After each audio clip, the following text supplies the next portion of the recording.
Alright, just thought I'd go ahead and do a demonstration of how we pack like there's more than one of us, right? How I pack my chute. Again, I just learned to do this. Never used a chute this big, and never used this device. Never used electronics on board. Never done any of this since like 2003, I think, 3 or 4 maybe, if even that recently. All right, so here's what I do. Just kind of lay it out like this.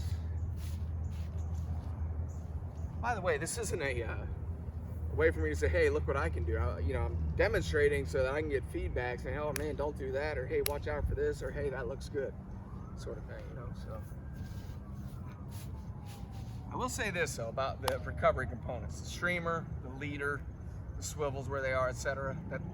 That stuff is it's now set in stone. Okay, those things are going to be on there. So if you want to offer advice to remove those things, don't bother. Instead, say, well, if you must use that, do it this way, kind of thing. So I want that parachute out away from that nose cone, if for nothing else, just because I think it looks great and it's my rocket.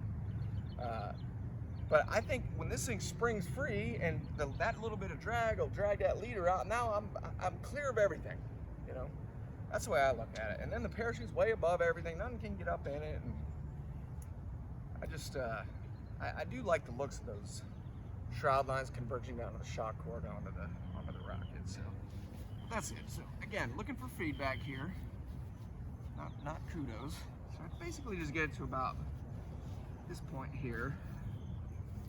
Such. I even flip that over because I like that flat bottom. Here we go. Get to about this point here.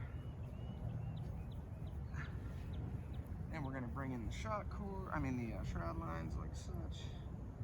Nothing fancy, we're just going to bring them on in here. Just like that. That swivel right up in the thing a little bit almost. Right about there. Okay, I'm gonna do the same with the leader. Just kind of bring it in like this. Not gonna go quite as high with it. Just bring it in there like that. And this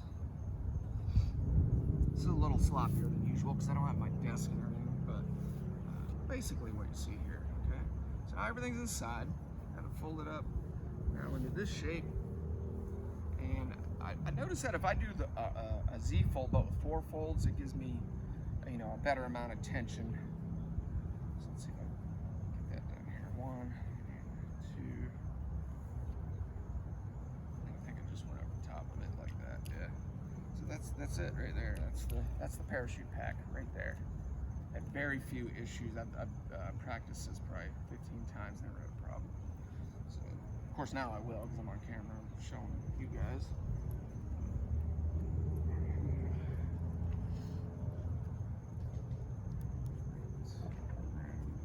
I did notice when I first started playing with this thing, the pin wouldn't release on a couple of tries. Like in my first 3 tries, I'm just like, is this thing defective? And I learned that, where you plug the pin in, how that swivels right there, that little eyelet. Man, if that thing is at the wrong angle and that pin isn't popping straight out, it will snag in there. It'll stay right in there. So just be wary of that when you use it. Let's see if I did this right. It's gonna be a little trickier than it looks too.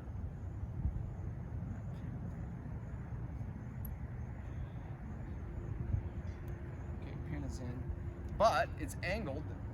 If the unit's laying flat here, the pin is angled up like that, which is no good, I've learned. So I'm gonna manually push that down to where it looks, it's more this way, and we'll pull it straight out. Okay, so that's where we're at there. The shake test, usually what happens is that some of the shroud lines come out just a little bit, and it's this thing here that I couldn't get to stay in. So that's why I did the Z folds with this inside of it. I used to have the leader outside of it, Z folded and bundled that way. The problem with that is there's no way it would pass the shake test because this, as you know, this nylon strap is slippery stuff when it's, you know, just touching itself. Some of dirty when it's just rubbing against other strap. So it would just, you know, it would pull right out. No rubber band was going to hold it. But folding it up in that, and now it's Z-folded in the folds and then banded, is a lot sturdier. I might get a little bit to come out, but you know, this thing's up there, it's flopping around, it's getting a little sloppy. It's getting a little sloppy, but I'll tell you something. Okay, so you see how a little bit of shock core pulled out, the shroud lines are starting to come out, and you're all like, oh my God, this is a mess. I can tell you, I have never had a failure since I've been packing it this way. So here we go, let's test it out. I'm just gonna spin around.